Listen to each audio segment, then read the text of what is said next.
Ang walang kapantay na martial god, unang yugto. Kabanata 1511, pamamagitan ng mga emperador. Sa pamamagitan ng pag-imbita sa lahat ng mga emperador, ang layunin ni Emperor Yu ay ilagay ang Chiklan sa isang dead end, kung saan ang Chiklan ay hindi na makatakas. Ngayon, naparito ka upang patayin ang aking mga tao, ano pa ang inihanda mo para sa lahat ng ito? Nakatitig si Emperor Dong kay Emperor Yu. Gusto niyang malaman kung bakit siya mukhang kalmado at payapa. Ang mga disipulo ni Tiantai ay nasa gitna ng teritoryo ng Chiklan na pumapatay ng mga tao. Ang malalakas na cultivator ay patuloy na bumabagsak mula sa langit. Biglang tumalikod si Emperor Dong at isang nakakatakot na bakanteng enerhiya sa kalawakan ang pumuno sa kalangitan. Bigla siyang nawala at muling lumitaw, 500 metro ang layo sa himpapawid sa itaas ng mga gusali ng gobyerno ng Chiklan. Matalim niyang sinulyapan ang mga disipulo ni Tiantai at biglang, lahat ng mga disipulo ni Tiantai ay naramdamang parang masusuffocate sila. Napagtanto ni Lin Feng na hindi na siya makagalaw. Ang walang laman na kosmikong lakas ay lumikha ng isang hola, at ikinulong siya sa loob. Emperor Dong. Isang nakakatakot na enerhiyang kosmiko ang nakapalibot kay Emperor Dong. Si Emperor Yu at ang iba ay nakatingin na ngayon kay Emperor Dong.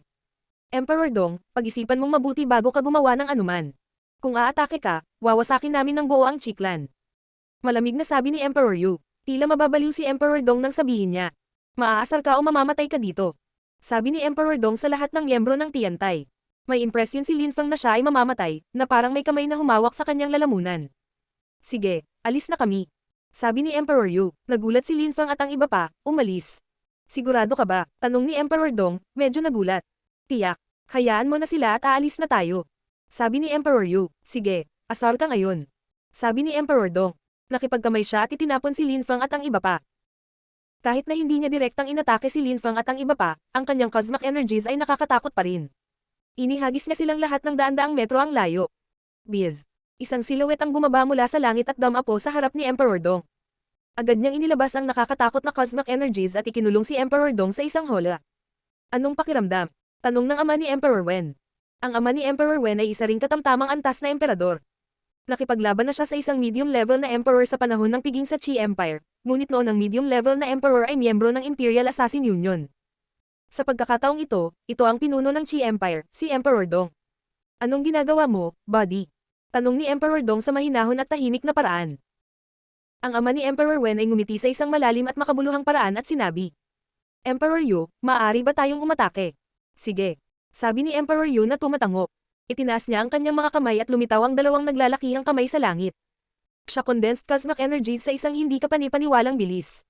Ang mga nakakatakot na karagatan ng cosmic energies ay lumitaw sa kalangitan sa itaas ng teritoryo ng Chiklan, na binura ang kalangitan. Anong ginagawa mo? Galit na galit at malakas na sigaw ni Emperor Dong. Mula ngayon, papatayin natin ang sinumang may kaugnayan sa Chiklan, sa Jiuyu at Bahwang. Galit na sigaw ni Emperor Yu. Ang kanyang boses ay kumalat sa malayo sa paligid. Ang pangungusap na iyon ay nagpang-inag sa maraming tao. Naglakas loob si Emperor Yu na sabihin iyon. Boom boom boom. Marahas na yumanig ang lupa habang bumababa ang nakakatakot na mga bundok mula sa langit sa itaas ng teritoryo ng Chiklan. Si Emperor Dong, Emperor Qi at Qi Chenxing ay natakot. Hindi sila makapaniwala sa kanilang mga mata. Direktang sinasalakay sila ni Emperor Yu. Ang mga meteorite ay patuloy na bumagsak mula sa kalangitan sa itaas ng teritoryo ng Chiklan. Ang teritoryo ng Chiklan ay nagsisimula ng masira, at ang mga tao ay durog na durog. Pinipilit ni Emperor Yu na lumaban ang Chiklan, wala silang pagpipilian. Nakakatakot ang lakas ni Emperor Yu. Maraming tao ang namatay kaagad nang siya ay umatake. Emperor Yu. Galit na sigaw ni Emperor Qi. Ang Chiklan ang pinakamahalagang bagay na mayroon siya sa buhay. Marami sa mga miyembro ng Chiklan ay kanyang mga biological na anak. Sa wakas ay nagpa siya si Emperor Qi na kumilos. Nawala siya sa kinatatayuan niya, gamit ang walang laman na enerhiya sa espasyo, at nagpakita sa harap ni Emperor Yu. Isang gininto ang liwanag ang nakatutok kay Emperor Yu. Nakahanda na si Emperor Yu, nakipagkamay siya at nag-condense ng stone energy para harangan ang gintong liwanag. Ang gininto ang liwanag ay nawasak ang enerhiya ng bato at naging malakas na hangin. Ito ay naging mas nakakatakot habang binaril ito pasulong. Gotcha! Si Emperor Yu ay naging bato sa kanyang sarili. Bigla ding unti-unting naging bato ang mga braso ni Emperor Qi. Ngunit ang gininto ang liwanag ni Emperor Qi ay naging isang puyo ng tubig at hinihigop ang lahat sa paraan nito, na dahan-daang nabasag ang sandata ng bato ni Emperor Yu. Gayunpaman, walang nag-aalala tungkol sa kaligtasan ni Emperor Yu. Maraming tao ang lumilipad patungo kay Emperor Qi ng buong bilis, ang pinakamabilis ay si Emperor Wen. Kinokontrol din ni Emperor Wen ang walang laman na espasyo na abstruse energy. Agad siyang lumitaw sa likod ni Emperor Qi at sinuntok ang hangin sa kanyang direksyon. Hindi siya gumamit ng kahit anong special powers, purong cosmic energy lang ang ginamit niya sa pag-atake dahil sobrang tagal bago mag-condense ng ibang lakas. Slash. Naglaho ang mga stone energies na nakapaligid kay Emperor Qi at ang kamao ni Emperor Wen ay bumagsak sa katawan ni Emperor Qi, ang mga cosmic energies na kumalat sa buong katawan niya. Sumigaw si Emperor Qi ng nakakatakot na sigaw. Pagkatapos ay naglabas siya ng cosmic energy na naging isa pang puyo ng tubig. Biglang umatras si Emperor Wen habang nasa itaas si Emperor Qi, nagpakita si Emperor Devil Mara at bumaba ang isang dambuhalang kamay ng demonyo. Lumitaw ang mga bitak sa kalangitan. Ang buhok ni Emperor Qi ay lumilipad sa hangin, siya ay dumudugo mula sa kanyang bibig. Isang sandali bago, siya ay mukhang matikas, may tiwala at kalmado, ngunit ngayon siya ay mukhang mabangis, galit na galit at kakilakilabot. Kawawa naman. Bulong ni Emperor Wen. Nakakagulat, hindi niya nagawang patayin si Emperor Qi. Emperor Yu, sinusubukan mo bang pukawin ang buong probinsya ng Bahwang? Sabi ni Emperor Dong. Gusto mo pa bang itago? Sabi ni Emperor Yu na malamig na nakangiti. Sa Qi Empire, sa panahon ng piging, naulusan kami at sinalakay ng Imperial Assassin Union. Sa tingin mo ba ay hanggal ang mga tao, Emperor Dong? Ang aking anak, si Qian, ay namatay. Malamig na sabi ni Emperor Dong. Iyon ay dahil ang isang watcher ay nagtatago sa gitna ng Imperial Assassin Union. Huwag kang magkunwaring hindi mo alam iyon. Sa pagkakataong ito, walang sinabi si Emperor Yu, ngunit sinabi ng ama ng mga tagamasid. Nagbibintang ka sa mga tao. Tsaka baka nilason mo ang mga tao. Dahil nakipag-alyansa ka kay Emperor Yu, inaakusahan mo kami ng pakikipag-alyansa sa Imperial Assassin Union. Sagot ni Emperor Dong. Emperor Dong, hindi mo maitatanggi. Si Tianlong ay nagkaroon ng alyansa sa Imperial Assassin Union, kailangan mo bang makita si Emperor Tianlong para sabihin niya iyon sa iyo? Paus na sabi ng ama ng mga tagamasid. Ang walang kapantay na martial god, unang yugto. Kabanata 1512, ang mga limitasyon ng mundo. Tumingin si Emperor Dong sa ama ng mga watchers, nagtataka siya kung sino talaga siya. Talaga bang alam ng ama ng mga tagamasid ang katotohanan o nabluff siya? Tumisi ang ama ng mga watchers. Pagkatapos ay sinabi niya, sa palagay mo ba ay kapakipakinabang ang pagtatago sa isang walang laman na larangan ng digmaan? Hindi ko na kailangan ipaglaban ang sarili ko, sabi ng ama ng tagamasid. Si Emperor Dong ay mukhang natakot. Hindi siya niloko ng ama ng watchers, alam niya ang lahat. Boom boom. Nabasag ang lupa. Kasabay nito, ang ilang mga tao ay lumitaw mula sa lupa. Emperor Tianlong. Nakita ng mga tao si Emperor Tianlong na lumabas. Tama ang ama ng tagamasid. Si Emperor Tianlong ay nagtatago sa loob ng Qi Clan, na nangangahulugan na ang Qi Clan ay miyembro din ng Imperial Assassin Union. Sa mga guho, lumitaw si Emperor Tianlong at ilang mga assassin na nakasuot ng itim na damit. Naroon din ang iba pang mga emperador, ang Sixth Desir Empress, ang Assassin Emperor, ang Emperor ng Celestial Thunder Temple at ang Fairyland ng Nine Songs Emperor. Sino ang nag-imbita sa kanila? Ang ama ng tagamasid o si Emperador Yu. Naisip ng karamihan. Ang labanan na iyon ay hindi na tungkol sa Tiantai at sa Qi Clan, ito ay tungkol kay Bahwang at sa Imperial Assassin Union. Hinihintay mo ba siya sa walang laman na larangan ng digmaan? Tanong ni Emperador Dong. Ang kanyang boses ay nagdadala ng mga gininto ang enerhiya. Sinulyapan niya ang apat na emperador. Ipinaalam ni Emperor Dong kay Emperor Tianlong na nagtatago sa bakanteng espasyo tungkol sa sitwasyon at sinabihan siyang umalis. Gayunpaman, sumabog ang lupa, at lumitaw ang lahat ng malalakas na cultivator. Sa kabutihang palad, nakahanda ako kaya kahit sabihin mo sa kanya na umalis, mahuhuli kita. Sabi ng ama ng tagamasid. Siguro may iniwan ka sa katawan niya noong huling beses noong nasa Tianlong Divine Castle ka. Sabi ni Emperor Dong. Puno siya ng pagdududa. Maaari bang tipunin ng ama ng mga tagamasid ang lahat ng mga emperador ng Bahwang ng ganoon? Naalala ni Emperor Tianlong ang kanyang pakikipaglaban sa ama ng mga tagamasid. Nag-iwan ba ng alaala ang ama ng mga tagamasid sa kanyang katawan? Paano niya nagawa iyon ng tahimik at hindi nakikita? Hindi ba niya nalaman ang tungkol dito sa ngayon? Hindi naman importante. Ang mahalaga ngayon ay sigurado ako na ang Qi Clan at ang Sikong Clan ang mga pinuno ng Imperial Assassin Union. Pagkatapos, nagpa siya sina Emperor Tianlong at Emperor Dan na sumama sa kanila. Tama ba ako sa lahat? Tanong ng ama ng Watchers. Emperor Dan, nilason mo ang lahat. Kung hindi ka tumulong, hindi sana namatay ang mga emperador. Napakalakas na sabi ng Great Ape Emperor. Napaawang ang bibig ni Emperor Dan, ngunit pagkatapos ay kinontrol niya ang kanyang sarili at walang pakialam na sinabi. Hindi alam ng mga disipulo mula sa Celestial Land of Alchemists na nakilahok ako. Pupunta tayo sa Celestial Land of Alchemists at gagawing maghiwa-hiwalay ang lahat. Sabi ng Assassin Emperor. Nanginag si Emperor Dan at sinulyapan ng Assassin Emperor, ngunit pagkatapos ay bumuntong hininga siya. Hindi rin alam ng mga tao mula sa Sikong Clan. Sabi ng Emperador ng Sikong Clan. Malamig na umungol ang matandang emperador at sinabing. Ang Sikong Clan at ang Qi Clan ay pareho silang pangunahing miyembro ng Imperial Assassin Union. Ang emperador mula sa Sikong Clan ay tumingin sa matandang emperador gamit ang kanyang celestial vision at sinabi, "Gusto mo bang lumaban? Kilala mo ba kung sino ang matandang emperador?" Tanong ng ama ng Watchers. Sumimangot ang emperador ng Sikong Clan at sinabi, "Sino?" Nagulat ang karamihan, may iba na bang katayuan sa lipunan ng matandang emperador? Tumisi ang ama ng Watchers habang nakikipag-usap sa emperador ng Sikong Clan gamit ang telepathy. Ang emperador ng Sikong Clan ay biglang nagulat. Bigla siyang tumigil sa paggamit ng kanyang celestial vision, ngunit wala itong silbi. Hindi pa rin nila papakawalan ang Sikong Clan. "Matandang emperador, mamamatay ka talaga," sabi ng emperador ng Sikong Clan, nakangiti sa malamig na paraan. Pagkatapos, nagsimula siyang tumakbo palayo. Biz. Ginamit niya ang kanyang celestial vision, at ang espasyo sa paligid niya ay naging distorted. Isang kurtina ng mga enerhiya ang bumalot sa kanya at pagkatapos ay isang puyo ng tubig. Ang emperador ng Sikong Clan ay tumakbo patungo sa puyo ng tubig na iyon. Ang Sikong Clan ay malamang na maging target ngayon, kaya kailangan niyang umalis. Slash, slash. Biglang lumitaw ang isang itim, maapoy na puyo ng tubig at pinalibutan ng emperador ng Sikong Clan. Asar. Sigaw ng emperador ng Sikong Clan gamit ang kanyang celestial vision muli. Nasira muli ang espasyo at tumabi ang apoy.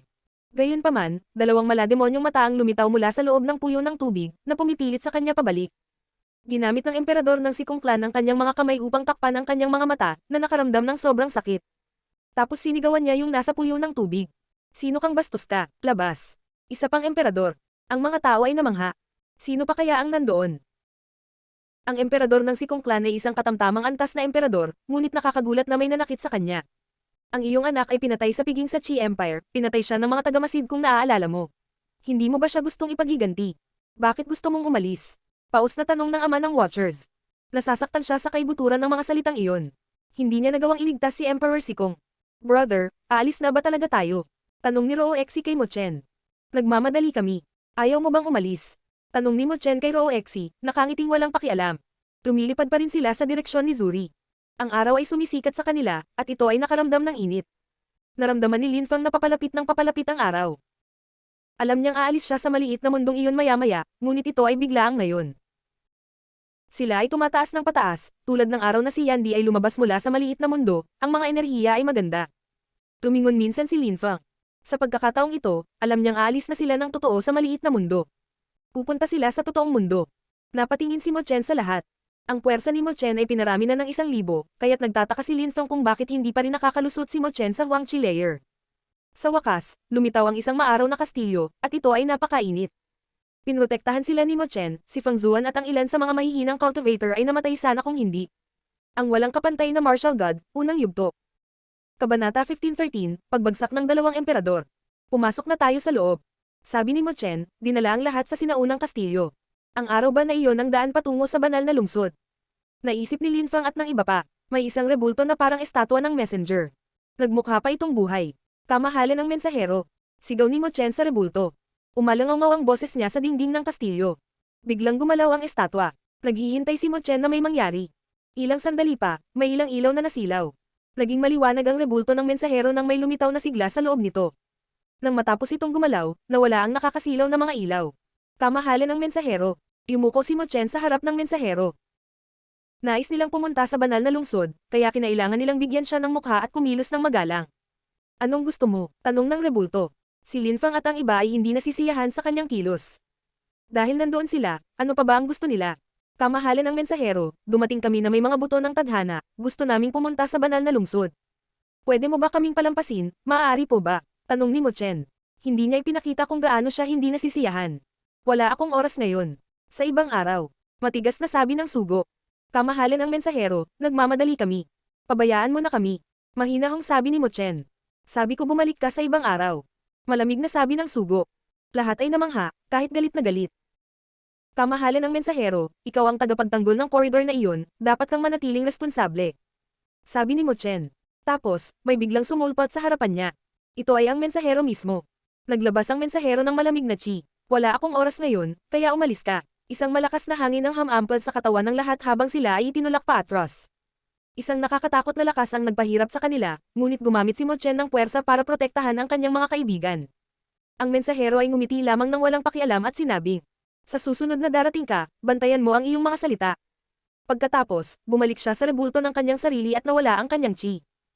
Walang oras. Ang karamihan ay namangha. Paano naging posible iyon? Naging magalang si Mo Chen hanggang sa tumanggi ang messenger. Brother, sigaw ni Lin Fang. Okay lang ako. Sabi ni Mo Chen kay Lin Fang. Mo Chen ay mukhang kalmado at mapayapa. Pagkatapos ay sinabi niya sa karamihan. Bumalik na tayo. Naglabas si Mo Chen ng mas maraming puwersa upang protektahan ang lahat nang umalis sila sa kastilyo. Ang teritoryo ng Chiklan ay wasak na at may mga guho ng mga gusali at puno sa lahat ng dako.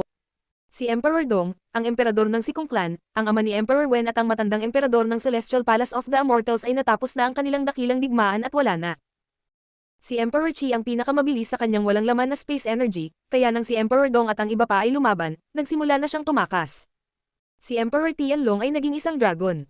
Kahit na mukha siyang malakas at makapangyarihan, basang-basa na siya ng dugo. Isa pang emperador ang babagsak ngayon. Isip ng karamihan na nasa malayo pa. Ang Watchers ay nakikipaglaban sa mga assassin ng Imperial Assassin Union, si Emperor Dong at ang apat na iba pa ay nakikipaglaban sa isang bakanteng espasyo. Ang ibang mga emperador ay nag-aalaga kina Emperor Tianlong at Emperador Dan. Ang pagsisikap na patayin ang lahat ng mga emperador ng sabay-sabay ay hindi ang pinakamahusay na solusyon, ito ay mas mahirap, at ito ay nagbigay sa kanila ng mas maraming pagkakataong makatakas. Kaya iyon ang dahilan kung bakit sila ay tumutuon sa Emperor Tianlong at Dan. Emperor Yan, tara na at patayin natin siya.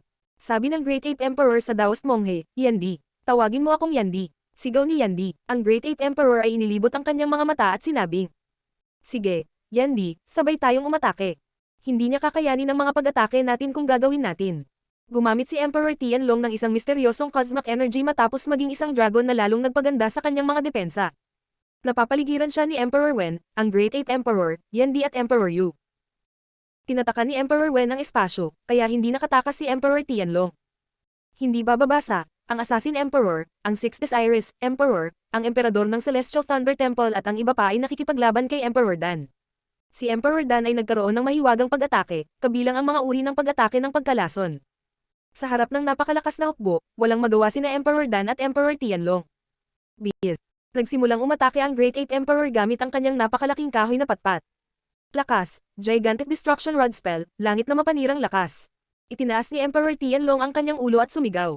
Malamig na ngumiti si Emperor Wen at sinabi, Emperor Yu. Slash, slash. Naging napakatalas na talam ang patpat na sapat na para masuffocate ang halos sinuman. Si Emperor Tianlong ay nagsimulang lumipad palayo, ngunit ang kalawakan ay biglang yumanig at ang mga enerhiya ay bumagsak sa kanyang katawan, na naging sanhi ng pagtilamsik ng dugo. Si Emperor Tianlong ay sumigaw ng nakakatakot at nagsimulang nanginginig. Pinilit siyang bumalik sa anyo ng tao. Ilan pang chi ang lumitaw sa itaas ng kanyang ulo, at naglabas siya ng lakas sa kanyang kamay, ngunit may ilang mga marka na lumitaw sa kanyang harapan na naging itim na apoy, na madaling sumunog sa kanyang kamay. Sira. Bumagsak ang isang daliri sa ikatlong mata ni Emperor Tianlong. Pagkatapos, nagsimulang uminit ang kanyang ulo. Ang lakas ng kosmiko ay gumagalaw sa buong katawan ni Emperor Tianlong. Ang daos na monghe ay gumalaw pabalik, pinagdikit ang kanyang mga kamay, at sinabing, maaari mong ipagmalaki na ako ang pumatay. Ayaw mamatay ni Emperor Tianlong. Sa kabilang panig, ang espada ng Assassin Emperor ay tumagos sa ulo ni Emperor Dan at nagkalat ang cosmic energies. Sabay na namatay ang dalawang emperador. Dalawa pang emperador ang namatay. Naisip ng karamihan. Bumalik si Lin Fang at ang iba pa nang mamatay sina Emperor Tianlong at Emperor Dan. Ang walang kapantay na martial god, unang yugto. Kabanata 1514, isang mahiwagang assassin sa daan. Paano ka nakabalik? Tanong ng Assassin Emperor. May isang alagad din mula sa Abyss of Suffering sa kanilang grupo. Sinaktan kami ng mensahero at pinaalis kami. Sinabi niya na wala siyang oras. Sabi ng alagad ng Assassin Emperor. Walang oras. Mukhang galit na galit ang Assassin Emperor. Sinulyapan niya si Mo Chen at ang iba pa pati na rin si Emperor Yu. Maraming emperador ang tumingin kay Emperor Yu at sa ama ng mga taga-Masid. Mas nagtiwala sila kay Emperor Yu. Ang teritoryo ng Sikong Clan ay nawasak. May mga bangkay sa lahat ng dako, bukod pa doon, may mga taong aktibong nagnanakaw ng mga kayamanan ng Sikong Clan. Nang makita nila ang lupain ng emperador, namutla sila sa takot at nagsimulang tumakbo palayo. Bahwang. Boom. Biglang dumilim ang paligid ng emperador ng Sikong Clan. Habang nakikipaglaban siya sa mga emperador, may mga taong dumating at pinatay ang mga miyembro ng Sikong Clan. Walang natira. Matapos mamatay si Emperor Sikong, dahil wala siya roon, walang makakapagprotekta sa Sikong Clan mula sa gayong pagsalakay. Napakaraming bangkay sa lupa at dugo. Kahit na napakalakas ng mga taong iyon, mas masakit na malaman na may dugo sila. Mga apo niya iyon. Pero ngayon, patay na sila. Papatayin ko kayong lahat. Sigaw ng matandang emperador ng Sikong Clan. Slash, slash, slash, slash. Ang matandang emperador ng Sikong Clan ay pumatay ng ilang tao dahil sa galit. Ang mga taong iyon ay naglakas loob na nakawin ang mga kayamanan ng Sikong Clan, karapat-dapat silang mamatay. Ang mga hindi patay ay namutla at bumangon sa himpapawid. Gusto nilang tumakas ngunit hindi nila magawa. Ginamit ng matandang emperador ng Sikong Clan ang kanyang celestial vision at nahulog ang mga bangkay mula sa langit. Matapos patayin ang lahat, umalis ang matandang emperador. Nakakatakot ang mukha niya at galit na galit. Bakit niya pinapanta ang lahat ng kanyang mga tao sa maliit na mundong iyon? Siyempre, hindi niya malalaman na may sisir sa kanyang angkan. Napakaraming bagay ang nangyari sa lalawigan ng Bahwang sa napakaikling panahon. Ang Chi Clan at ang Sikong Clan ay bahagi ng Imperial Assassin Union.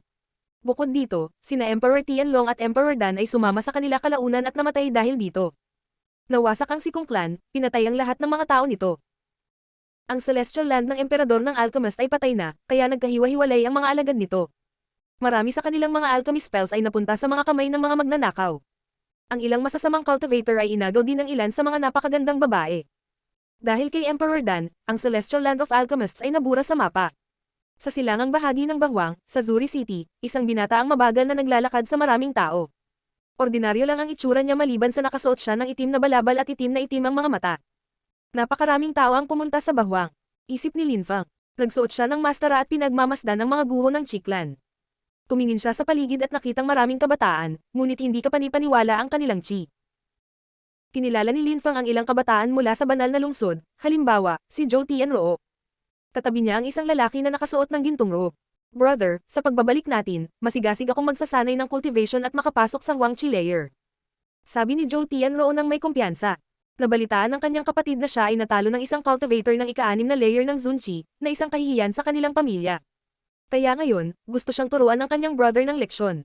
Masyado kang naiintindihan, mabuti. Hindi ka na dapat kumilos ng mayabang. Kung magpapatuloy ka, aalisin ka ni Guli. Pagbalik natin, dapat kang magsanay sa paglilinang gaya ng sinabi mo, at hindi ka na dapat pumunta sa ibang bansa. Mahinahong sabi ng binata na naka-golden robe. Alam niya na kailangan ni Zhou Tianruo ng oras upang makapasok sa Huang Chi Layer. Una, kailangan niyang maabot ang pinakatuktok ng layer ng Zunchi, kailangan din niyang kontrolin ang cosmic energies at ang kanyang puwersa ay kailangang maging 1,000 beses na mas malakas. Brother, magsasanay ako hanggat kaya ko, sabi ni Zhou Tianruo. Parang natatakot siya sa kapatid. Tumanggo si Zhou Tianxiao, pagkatapos ay kumislap ang kanyang mga mata habang sinasabi. Kahit na masisisi mo lang ang sarili mo sa nangyari, sino ang nakatalo sa iyo? Ano ang kanyang pangalan? Ang kanyang pangalan ay Lin Fang. Sabi ni Zhou Tianruo. Kung may pagkakataon ako, tutulungan kita. Gusto mo ba siyang patayin? O pailay ang kanyang paglilinang? O ipahiya mo lang siya? Tanong ni Zhou Tianxiao. Patayin siya. Sabi ni Zhou Tianruo nang walang pag-aalinlangan. Kung wala siyang imperial weapon, pinatay na sana siya ni Lin Fang. Kaya naman, ayaw niyang maging maawin. Gusto niyang patayin ang kanyang kapatid si Lin Fang. Mukhang nadismaya si Zhou Tianxiao matapos niyang marinig si Zhou Tianruo.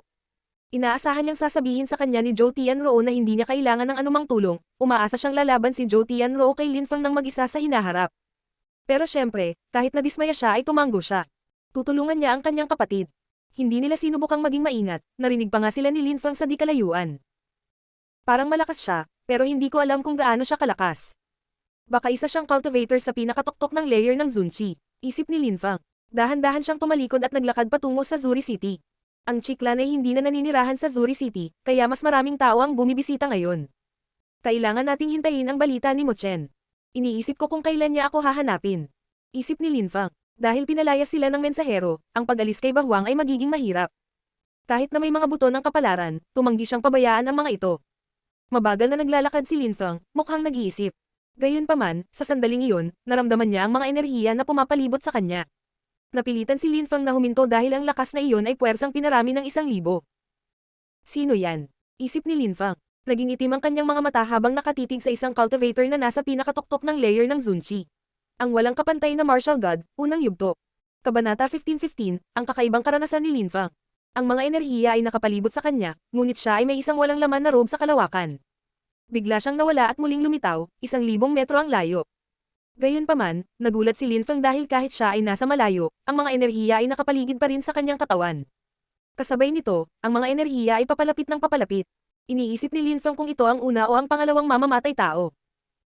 Ang pinakamalakas na assassin na nakilala niya sa ngayon ay ang pangatlo, ngunit ang una at pangalawa ay tiyak na magiging malakas din. Papalapit na ang mga enerhiya, at pagkatapos ay isang hangin ang hamampal sa kanyang katawan. Naglabas si Lin Fang ng hangin at walang laman na espasyo na abstruse energies para tumakbo, kasabay nito, naglabas siya ng earth abstruse energy para protektahan ang kanyang katawan. Dong! Nakarinig si Lin Fang ng isang tunog. Nagsimulang bumilis ang tibok ng puso niya, parang lalabas na ito sa dibdib niya. Kasabay nito, ang kanyang baluti ay nagsimulang kumaluskos. Ang kanyang walang laman na espasyo at wind abstruse energies ay nabasag din. Boom! Inilabas ni Linfang ang Demon Chi sa pagkakataong ito.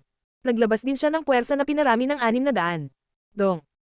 Ang lupa ay yumanig at pakiramdam ni Linfang ay dudurog na naman siya. Maraming tao ang nanunood kay Linfang, naramdaman nila na ang kanyang chi ay hindi kapanipaniwala, kaya ano ang naglalagay ng labis na presyon sa kanya.